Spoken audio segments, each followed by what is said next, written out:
Well, let's jump into the first subject. We had episode 2 of the Easy E docu-series that's out, and Lonzo himself made an appearance on that. And like you said, it was just a quick 30 seconds here. How long were you there? I'm curious, for the whole day, for that 30 seconds of footage that they showed. 3 hours. 3 hours. Damn. That's why I charge their ass now. That's why I charge them. I usually didn't charge that for video for interviews, but one, my value has gone up. It's risk of sounding cocky. One, my value has gone up. But two, I realized they will waste your time if you allow them to. So I told them I'll do 2.5, 3 hours, $150 an hour. Okay, for me to sit there and talk. How much you use is on you. Mm-hmm. But if I start talking, it's gonna be $150 an hour. They paid me $500 to do the interview. Yeah, and they know if the money's piling up. Okay, let's knock this out. There's somebody in somebody's ear. We got to wrap this up. Let's go. Let's not get into another hour. Exactly. Because if I've done interviews as long as 6-7 hours, and they use less than what they did in the day. I'm not wasting my time like that no more. Yeah. I ain't doing that.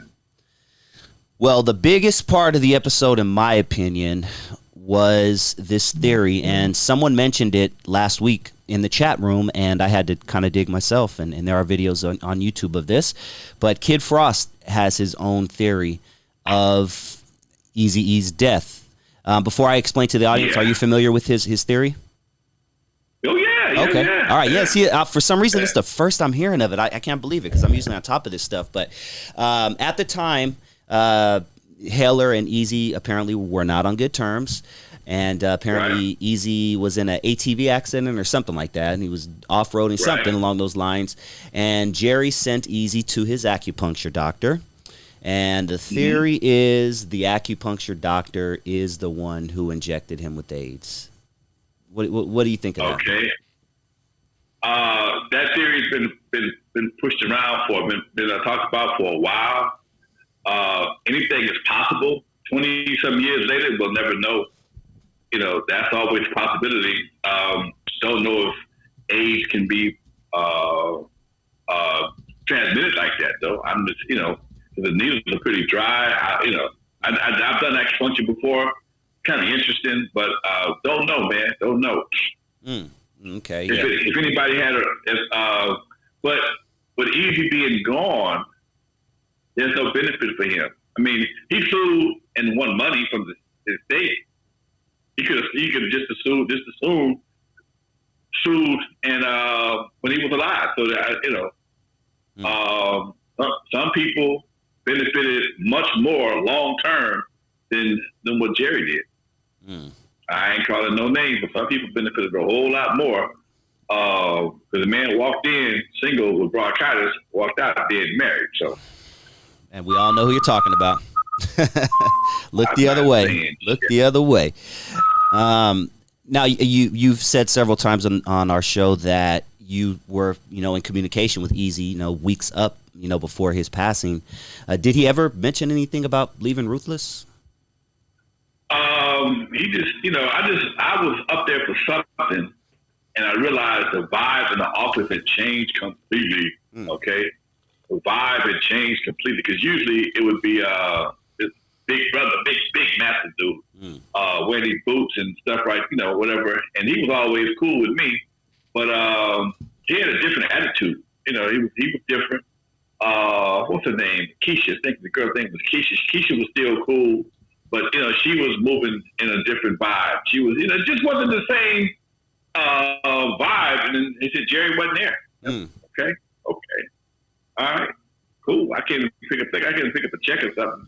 And I was gone. There wasn't no hanging out. It was like, here you go. Thank you very much. See you later. Damn. Okay. It just, it was, rumor had it, some cars had been bought on the Ruthless dime that didn't go to Ruthless people, and some other things. And that had been brewing for a while.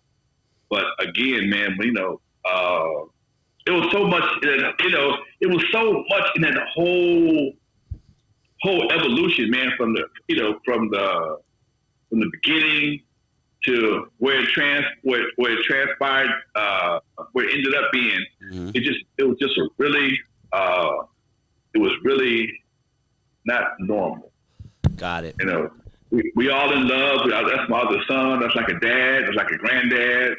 And all of a sudden, you did what? You got to go. Okay. And you know, one thing about EZY, he had the heart enough to say, you know what, you got to go. You got to go. I don't give a damn. But other people had a lot of investments and made a lot of had lifelong investment. A lot of invested in the ruthless. And even if what he was saying was true, you know, some people would lose a lot of face talking about that, man. You know, you got to save face. This is a whole lot of issues there, man. Not just money. And the lawyers changed. Everything changed. Then you got new lawyers. You got new everything. And you know, dude, that just who's the lawyer now? Yeah. It was that was my word for that whole period. Damn, you bullshit. So it is what it is. And I'm sure when you look at EZE, you look at Jerry Heller, you put them together, it's almost inevitable that it's not going to last, right? It was, in my book, it never should have worked in the first place. But sometimes when you see a situation that you can win in, you just win as long as you possibly can. You know, I mean, I think they even said it in a documentary. Yeller said this. You know, they had no real guidance. They depended on the person that was going to guide you was always the person that was also the person that had the option to take advantage of you. Okay, how do you know? But because they were so young and so naive, and you know, they was all in. They was winning. I mean, it's a common scenario. When you have a youngster that you take out the hood and you throw some money at them, throw them a new lifestyle, and you tell them what you want them to know, not what they need to hear. And that's the difference. Tell them what they need to know, but not what they need to hear. Or when you tell them what they want to hear, but not what they need to know. And it's only a matter of time before this whole little house of cards come crumbling down because it's not built on anything. You know, and I got to say this, and I was telling somebody, I was having a conversation the other day, asking what was my key to my success and my longevity. I always had an older dude over my head, man. Whether it be my dad, Jeffy, old man Doodles, Swap Dog, I always had somebody looking over my shoulder, ready to put a foot in my ass when I stepped out of line. And that was something most cats didn't have at that time. You know, even when it became the Wrecking Crew versus Uncle Jam's Army, you know, Jeffy would come in the Eve after dark and look around and see what was happening. Nobody checked up on the Uncle Jam's Army dance, so people got naked. It was all kind of shit happening at Uncle Jam's Army, okay? That wasn't happening even when we had incidents like that. I felt the impact. Damn. Okay? I felt repercussions. I had consequences and repercussions. Okay? We had some situations where girls got butt-ass naked at Eve after dark. Butt-ass naked. That's when I got raped a couple days later. Oh, damn. And the guys who did the raping told the police that she got naked at Eve after dark. And guess what they called? Lonzo. They called Jeffy first. No, they called Jeffy first, and then they called Lonzo. Jeffy gave him my number. Then we got to have a meeting about why is the bike squad calling me about you having a teenage strip club. That's all, folks. Dude, I mean, so when you got that kind of foot on your neck, it makes you govern your situation differently.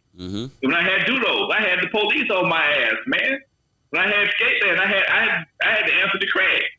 So when you constantly under some kind of type of governing situation that you had to look past just the money and had looked for the longevity of the overall operation. It wasn't just about my one night there. It was about the whole operation. That was something that Jeffy taught me. That was something that, you know, Craig and Doodles, hey, man, I've been here for 40-some years. You know, I can't have no bullshit over here. I understood that.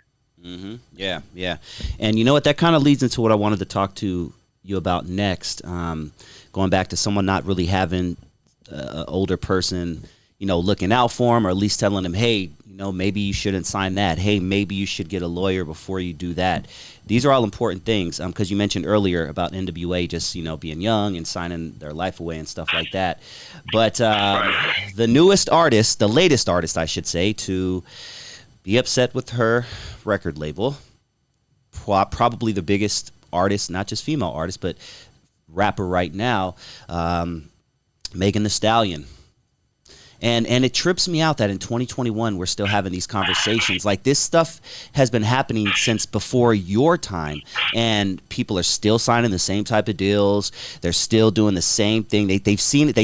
I don't know. Do they think they're gonna change it? Megan Thee Stallion saying her label won't let her release music at her terms, basically. Well, I don't know. First of all, I don't know what the terms are. Okay. Second of all, you work for them. When you sign that contract, you are their property, okay? If they tell you in the contract, they have final say-so on everything, whether it be your picture, your album cover, your producer. They pretty much have final say-so on all that. And it wasn't up until the last few years when you have social media, now that we have social media, that people can complain and get somebody's ear and take it to the public, the court of public opinion. Up until now, we never had that option. Now you can do that. But this has been going on forever. And what happens is, I think Megan just had a contract situation with her original producers, her original label. I think she wanted to go to Rock Nation or something like that situation. I'm not sure. I know she had some issue between Rock Nation and her original label. Don't know if the deal ever got completed or not, transferred or sale or whatever the case may be. But as an artist, you ain't shit. You ain't shit. You just a means to an end for the record company. Understand that. They treat you like a king till you sign, king and queen till you sign that damn contract. Once you sign that contract, I got you. It's like being married. Okay. I got you. Okay. Now, all that what you think you know, they're gonna do with me and my money, because my money is the reason why what you're here for is to get me some more of it. That's your responsibility now. Give me some more money. And if I see you go in a certain direction that's gonna hinder me making me more money, then we got a problem. Prince. Okay? If you go in a direction that I don't feel it's gonna be as beneficial for the record company as it should, we're gonna have a problem. And there's very few artists that you will ever hear that are been eternally happy with their record companies. It don't happen. That's crazy, man. They all fall out with record companies. Yeah. Everybody fall out with everybody. Okay? And nowadays, with people, her maybe working with Cardi B, maybe Cardi B getting a deal that she thinks she deserves. Okay? Cardi B came in with her own money though. She came in writing her own checks. So she was probably able to maintain a better position when it came to negotiate. I don't know. I'm just speaking out loud. Okay? Don't know exactly, but that's what happens. If you come in with like Master P, he came in with his own money, his own market. Now he needs distribution. That bullshit you gave them over there, that was a good deal for them. I want something better. Hence, no limit records. Okay? What EZY got for Ruthless, when he had his label, that was a big deal. That was a big deal. But then Master P said that was a distribution deal. That was even a bigger deal. So it all depends on how you come into the game, coming in with your pockets full already. If my pocket's already full, why do I need you to give me 10% of 100% of what I already got? Right. That don't make no sense. If I already got 100%, why am I going to sign a contract and let you give me 10% on control and ownership? Okay? Just a distribution? Nah. And everybody don't understand that. And, sometimes, especially if you get hot quick, you think whatever you find with, automatically take you to the next level. In some cases, they do. But also, it's a price to pay to go to the next level. Because now I'm spending big money. I'm spending $500,000 on your marketing and promotion over the next 6 months to a year. You got, like I tell you, whatever I feel comfortable with doing. Because I'm the one taking the risk. You're the one that stand to win the most. Okay? I stand to make the most money, but you stand to win the most long term. Because whatever I put behind you is going to stay with you forever. And that's one of the things that artists and the record companies have learned over the decades. That's how you got the 360 deal. A lot of artists ain't had a record deal since the 70s or 80s, but they still sell out concerts. Yes. They're still making money off of songs they did 30, 40 years ago. Okay? You can't take that from them. Okay? They're no longer signed to you. They still sing these songs, do these concerts, and make money forever. And that's one of the things that record companies are trying to find a way to rap, especially nowadays, because record sales are so low. We give me the 360 deal. If you become a movie star, a tennis shoe manufacturer, a perfume salesperson, you sell in sports drinks, whatever you do, I get a piece of it. It's not all of it first. Damn. Now, back in the day, how hard was it to get information? Because I was coming up in the 90s when I was dabbling in music, and I remember having to pay like $500 to go to a convention where Kashif, the super producer, was at, and just giving game. And I bought these tapes. There was like 8 tapes that you play, and it's like the how to not get screwed in the music business. You would think nowadays, with our phones, these young artists would have more information to not step into these type of deals, right?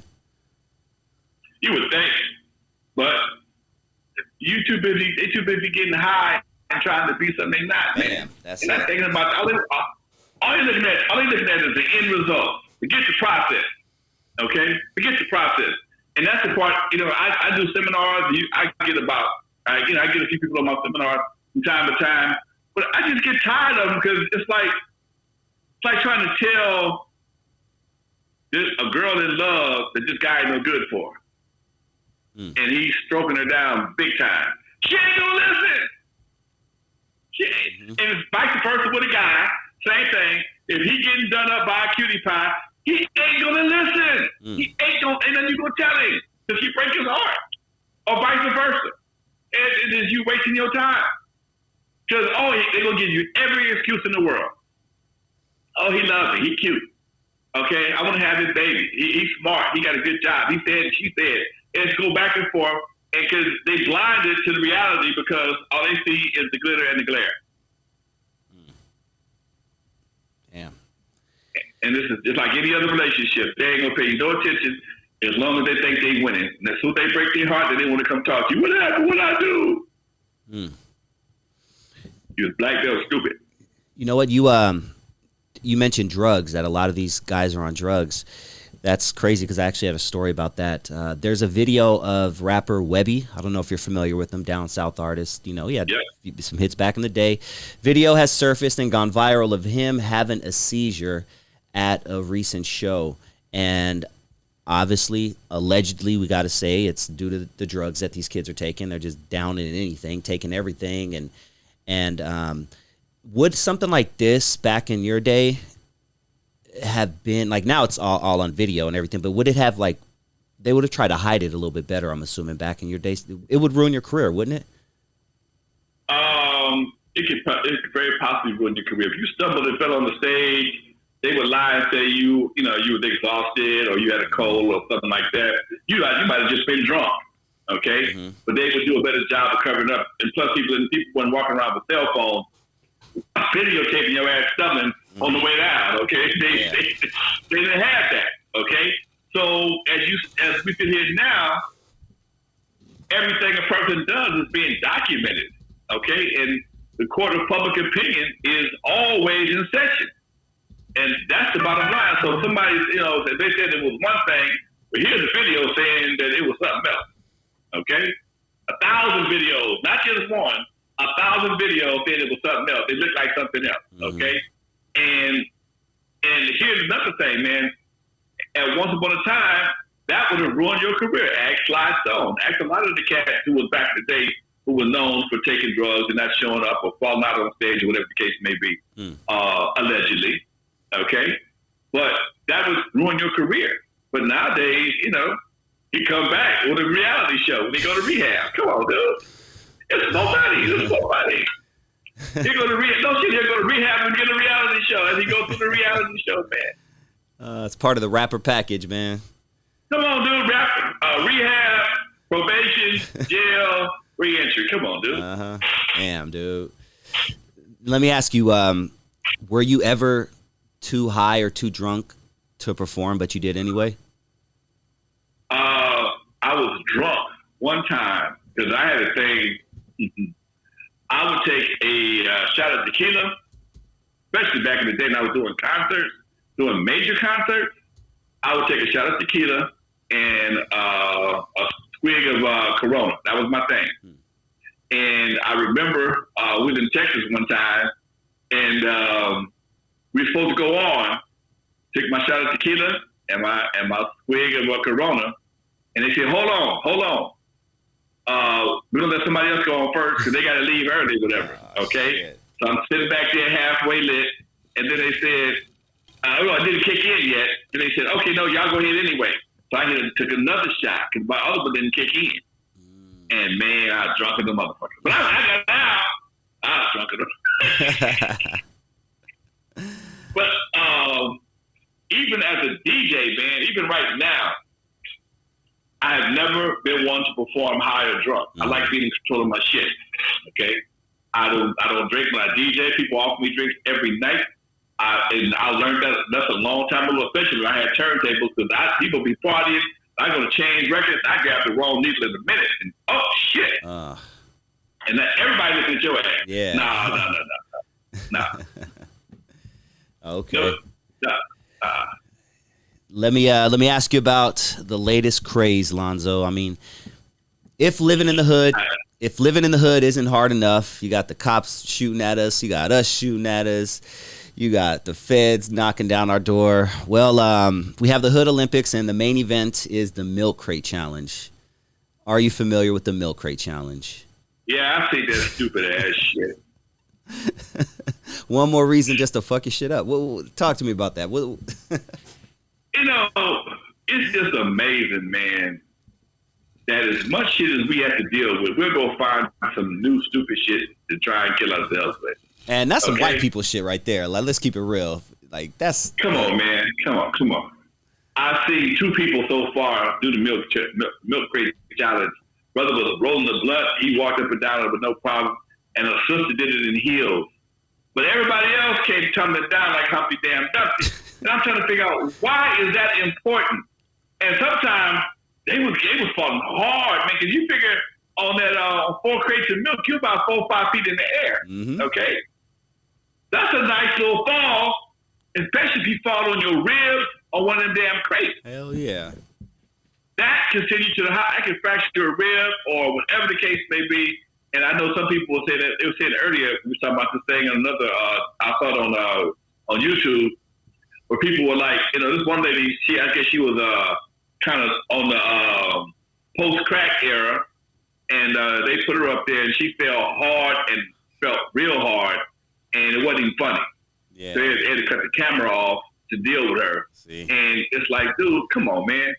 You ain't got nothing better to do. Nothing. That's the best you can do right now. Okay, try to kill yourself with a milk crate. I mean, think about this, man. I tell cats sometimes, I say, man, look here. I am not going to argue with you. We ain't going to fight because I cannot tell my attorney or my doctor how I got in front of them. Understand that, okay? If you fall and bust your ass on the milk crate, you have to explain to your doctor how you broke your leg, okay? I was found in the milk crate. What made you think you could climb the milk crate? Well, I was taking the challenge. So what makes you think with your overweight ass you can get up on the milk crate and climb back down? Well, that was just something to do. Okay, you just you just broke an arm in 2 places. You can't work for 4 to 6 weeks. Mm-hmm. You can't drive. You can't walk. Okay, you might lose your job. You might, have a limp. You might do something else long term damage to your body because you took a challenge. Come on, man. Come on. Yeah, man. I mean, we did dumb shit back in the day. Stuff you just don't. You know what, dude? I did. Yes, I did. I would go to karate movies, man. I go see them karate movies. They breaking boards and shit. And I couldn't wait to get back to the pad and try to break a board with my hand or my head. And after about 2 or 3 tries, I'm getting lightheaded. I got a big ass scab on my head. I realized I can't break this board with my head. Okay. So, you learn a lot faster. But again, we wasn't on social media. Wasn't nobody cheering you on. Come on, do it again, do it again. Like, put you on the ground. This your buddy. This your friend. Got the phone up, wait for you to bust your ass so they can put it on Instagram. Nah, that ain't your friend. Nope. Hell nah. Another story that I would love your opinion on. This guy just seems to stay in the news, stay in the internet. Takashi 6ix9ine was recently seen in the studio with Lil Tim, who is, and I'll break it down for you. We've talked about the story before. Lil Tim is the person who killed King Von earlier this year. King Von, a very popular rapper. Now, that's interesting because 6ix9ine and King Von had beef while he was alive. And 6ix9ine also made some very disrespectful remarks following the death of King Von. And now he is in the studio with King Von, the dude who literally shot him dead in the streets. What are your thoughts on that? Why is this guy in jail? Why is he not in jail? It was a self-defense? Yeah, self-defense, and it was Atlanta, Georgia. So those laws, you carry a pistol, you're good, and it was self-defense. Yes, so he still has a trial date and all of that, but he's out on bail, I guess is what the correct term is. Okay. Well, what I said it 1,000 times, I'm gonna say it again today. It ain't about the music; it's about the antics and the visuals that you get and the conversations that's going to stem from them being in the studio. Simple as that. It's another reason for a conversation, another reason for content, another reason for somebody to keep his name relevant. He ain't had a hit, God knows how long. Mm-hmm. Well, last time he had a hit. The album went Chalk. Yeah. Okay. All right. He ain't. I thought he was at a concert once before, recently, not too long ago, but that wasn't all that. So he got to keep something. He got to do something to keep some controversy going. That the dude's whole career is built around controversy, and now that he survived, allegedly, look like he's gonna survive this snitching situation, and he just did an interview with WAC or whatever the case may be, and that wasn't all what it could have been. Oh man, bad vibe, bad news, dude. Did you get a chance to watch that WAC interview or listen to it? I watched some of it, man. Oh, okay. What'd you take away from it? WAC was dropping facts. He was dropping some facts, and no matter what he said, Takashi was either trying to overtalk him. He's never wrong. Bullshit. He's never wrong, right? He's never wrong. Mm-hmm. Yeah, I talked to Suge, and Suge called me. I said, man, why the fuck you think? Well, if Suge called you from jail, why were you telling people that on the damn, what you call it? Mm-hmm. On the damn face, on YouTube. Yeah, I talked to Suge, and Suge called me. Next thing I know, I heard Suge was in the solitary confinement. Fucked him up. See? Okay? So, come on, man. Yeah, man. Why would you even talk to that dude? I mean, I think he was planted here. I'm not a conspiracy theorist, but I think people like him and like Charleston White and people like that who are just turning up on the. I think they're planning here to put people in jail. Now, at the end of the day, that's what my general consensus is. Who and Charleston had anybody put in jail messing with him? No, but he might have, but he says it all the time. He says, "I will snitch on you." He says he'll say the most disrespectful shit, and then he'll end it with, "If you touch me, I got the feds on my side. I got this. I'll have your ass arrested." So he's one of those type of guys. Yeah. So. Okay. Well, hey, man. Yeah. I wouldn't put it past him because sometimes when things kind of calm down, you have to have some agitators to keep shit going. You got to have agitators. That's how you keep clean your clothes, how you clean the streets. You keep agitators in there and keep people. And, I've seen situations that I've been very suspicious of around my own neighborhood, man. I was going down the street one day, 120th and Vermont, and I saw this beautiful blonde lady walking her dog down 120th and Vermont. This does not look right.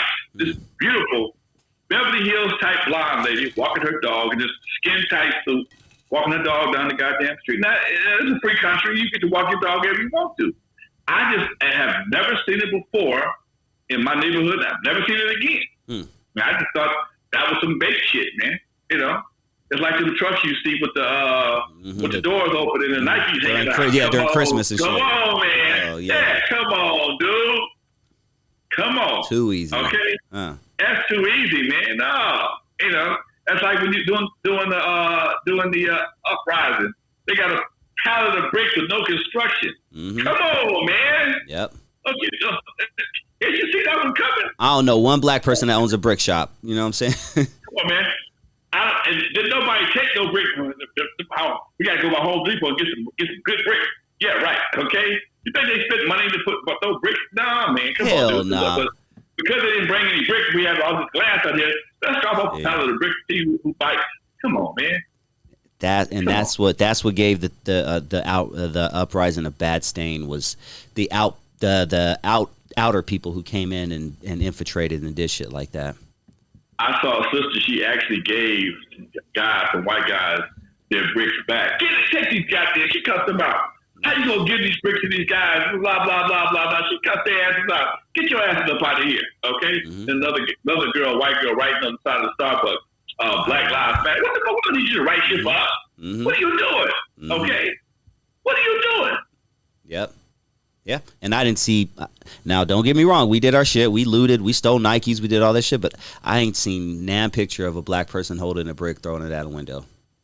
And I studied that shit. I was all up and down that. Last year, that was my gig. I was all up and down that shit. And not too many, maybe one or two, but we all know who was really throwing those bricks. There was an awful lot of people out there with the hoods and gloves on. You can see what their faces look like. And one thing about us, we ain't that shame. We'll let you know who we are. Yeah, gold chain sticking out or something. Man. What we got you know what? Actually, it's funny you actually brought this up. This was one of the stories I would love your opinion on as well, talking about the white lady walking down your street. But this is a whole different situation. Now, Bed-Stuy, Brooklyn, which has historically been predominantly black, section of Brooklyn. This year, 22,000 black residents have moved out of Bed-Stuy, Brooklyn. 30,000 white residents have moved in. It's happening all over the country, man. Talk to me. Well, property values are sky high around the country, especially in suburban areas. And people are tired of paying these high-ass property taxes and high-ass house notes, and they figure they can go to the hood and buy something for $300,000 or $400,000 and fix it up and make it just as nice. Okay? I was just talking to the city treasurer of Compton. Houses in Compton are $500,000, but that's a good deal compared to a house in Granada Hills that may be $900,000 to $1 million. Yeah. Okay. All right. So you go from paying $5,000 a month house note to $2,500. That's a good deal. But $2,500 for us is high as hell. Okay. So if somebody says, "I want to buy your pad," blah blah blah blah blah, I give you this right here for it. And especially in the hood, I give you how much? And then some of us don't understand the value of house versus land. Tell them. House versus land. Okay? Your house sits on land, but the more land that you own for your property gives you more value. You may have a 5-bedroom house on, I don't know, an acre of land. I don't know, a quarter acre, an eighth of an acre, okay? But where I live, my house is not 2,000 square feet. My lot is huge, okay? So you got more land than property. So houses don't go up in value as much as land does. You follow me? That's how it was explained to me, especially like in Reno Valley, some of the other places where the houses are closer together. You got a smaller backyard, whereas in places in Compton, you got huge backyards. You can do some serious building, okay? A lot of places in LA have huge lots. So you can do the house is small, 2-bedroom house, but it's on a quarter acre. So you can drive in the backyard and put a pool, another house, sometimes apartment building, or another unit and get your money out of it. And my thing I mean, is, everybody tells me this. oh, go ahead. No, go ahead. No, I'm just no. I get that all the time. If I wasn't so deep into what I do, I could easily turn my studio into another apartment or apartment and probably make my house note just by renting the serving it out. But I like what I do, so not yet. Maybe later. Yeah, exactly. You don't want some strangers roaming around your backyard right now. You're still in creative mode in your life. Maybe 10, 15 years down the line. Right. Yeah, okay? man. Maybe there, but right now I'm still doing my thing. Yeah, and I personally know several people in my life over the past maybe 10, 15 years who have sold the house that's been in the family for, 50, 60 years. Grandma bought the house back in 1958 for, $35,000. She bought it for $8,000. There you go. Let's go $8,000. And Grandma dies in 2018. The house is now worth $600,000, and the kids bought it, and they're like, screw the long-term value. Let's get this quick money. We'll go on and sell it, split the money. You get 80,000, you get 80,000, you get 80,000, and then we all know who's coming in and buying those homes. I mean, you go to Inglewood right now, it's not the Inglewood that it was 15 years ago, man. You know what I mean? Like, there's white dudes with Starbucks and their little puppies walking down the street. My sister lives in Inglewood, and she says she gets so tired of people putting notices on the door or calling at the house. Hi, Miss Williams. We'd love to offer you money for your house. Of course you I ain't gonna call you. And they up to 900-some thousand. Her house is not nowhere near as big as mine. Okay, nowhere near as big as mine. Yeah. So don't sell. Don't sell for that quick dollars. Is my point. Just stay and just build on that. And gentrification wouldn't happen if we wouldn't sell. Well, you know what? Here's the next problem, though. Here's the next problem. As long as we treat each other like shit in the neighborhood, people gonna be living left. Nobody wants to live in hell, man. Nobody wants to live in hell. Okay? As long as you got to worry about your kids, going to school, and we caused gentrification, man. I mean, not to say we caused it, but we want to move because we don't. Yeah, go ahead. Right, we support gentrification because of the neighborhood, man. I mean, you got nice houses, but you got some mindsets that are not productive, and they just ruin the whole neighborhood because the problems that we have, most of the problems we have in our community are caused by us. Let's be 100. Okay? Most of the problems we have in our community are caused by us. Yeah. Okay? Nobody else is shooting each other like nobody shoots at us like we don't shoot. Nobody shoots at us like we shoot at us. Okay? Nobody robs and breaks in our house like we break in their house. Okay? And that's the part that always, at some point in time, I had a buddy of mine, he died, left the wife the house, and shit, he wasn't gone no time, man. One of her good friends died in the grass in the front yard. And she sold the pad and moved. Okay? She just sold it, took a loss, and moved. Okay? I can't do this no more. And that's the part that's really, especially if you've been in a neighborhood for a long time, especially if you are, somebody that's doing well in your job, you can actually afford to do better, but you're trying to hold on to the family house, but meanwhile, you are surrounded by situations that are not conducive to your family. I was talking to a lady Saturday. She was like, I got to get out of here. I can't live here no more because I got to look out for my son. He's a good dude. I don't want my son to come up missing, shot or dead behind some bullshit. God, that's a real thing. These are the things that support gentrification. She don't own a house, but she's gonna move out. She don't own a pad. She's renting a house, but somebody else gonna come in and rent that house and they're gonna improve the neighborhood because she's a single mom. She can't do the same thing a full family can do. Okay, because you got a dad, you got got another support base there.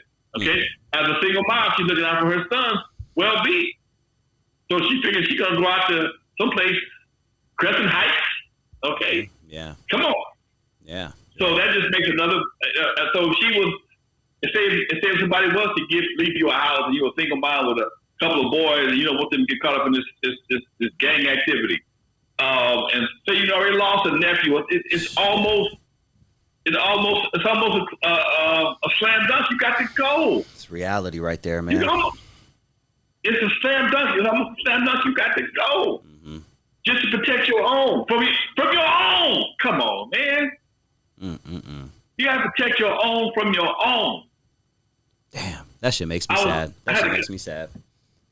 I had a conversation with a lady the other day. We were talking about some of the things that we've experienced. She's an older lady, just like myself.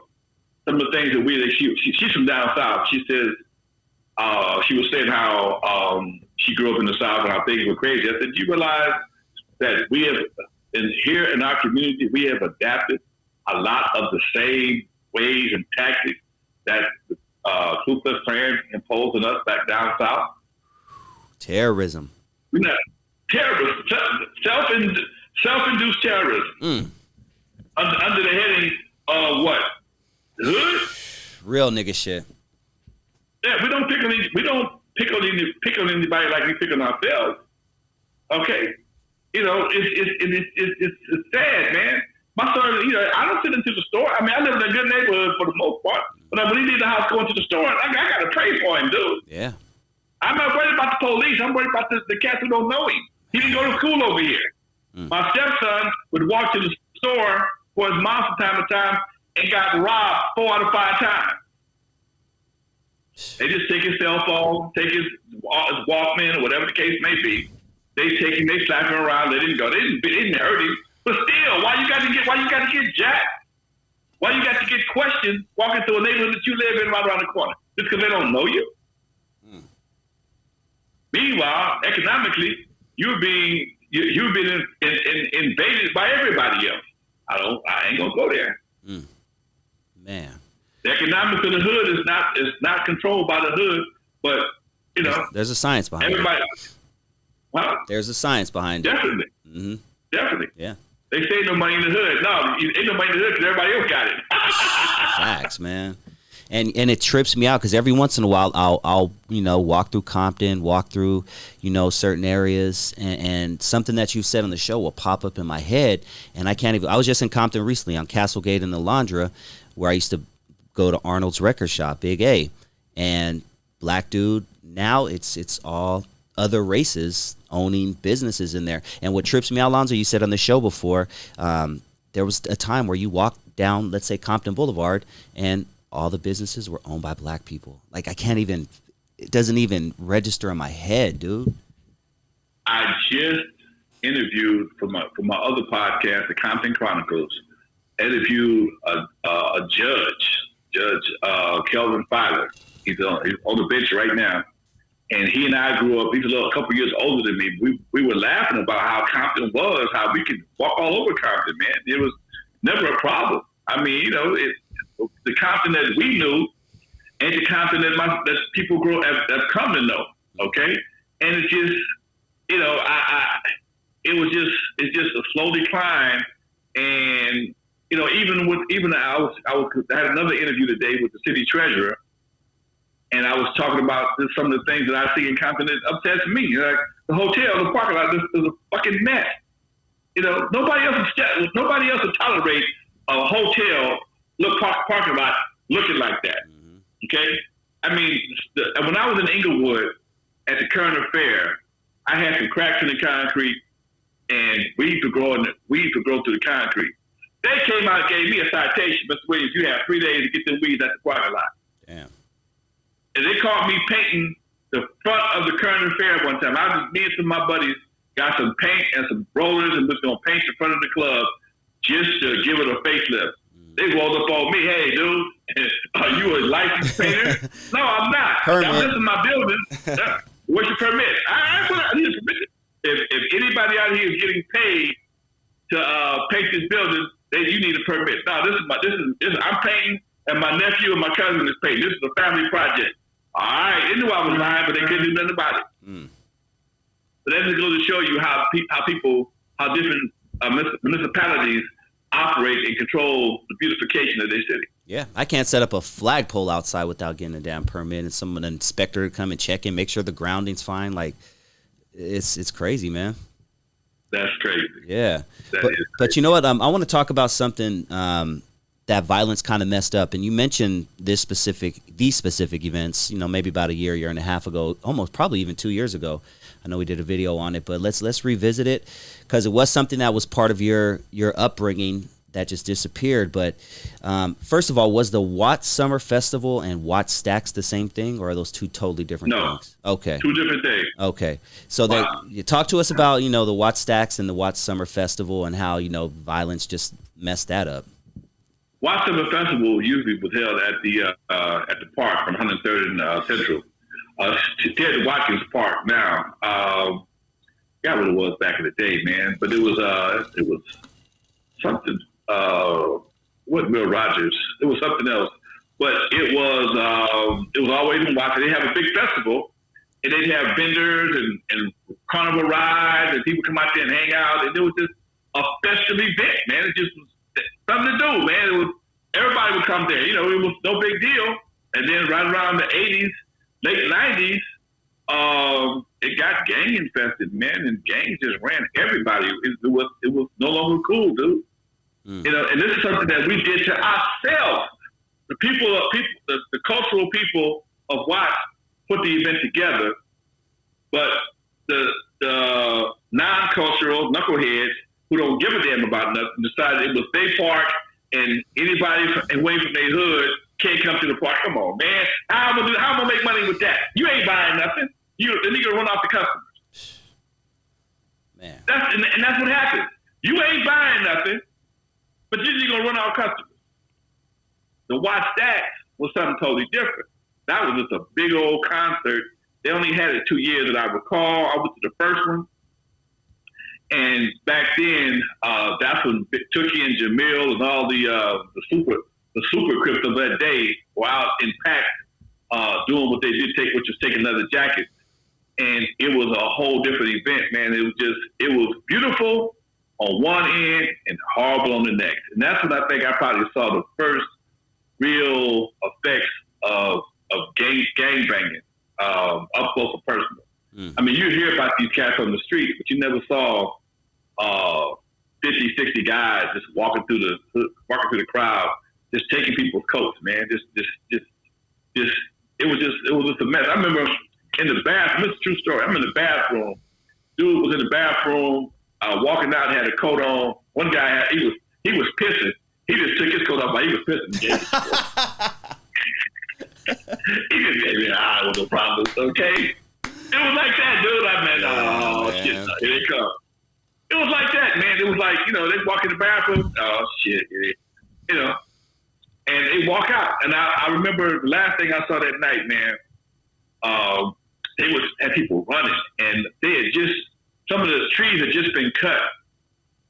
And there was one branch, it must have been on the angle or something. The lady fell, and her eye got caught on the tree right here. And it tore this off, man, like it was this paper, dude. And nobody stopped to help her, man. Nobody stopped to help her. And she damn near got stomped to death because everybody was running from the mob, man. It was just, you know, and that was when you see like a bunch of pit bulls just get after people because they was running, you know. And that year was $1 for the Watts Stacks.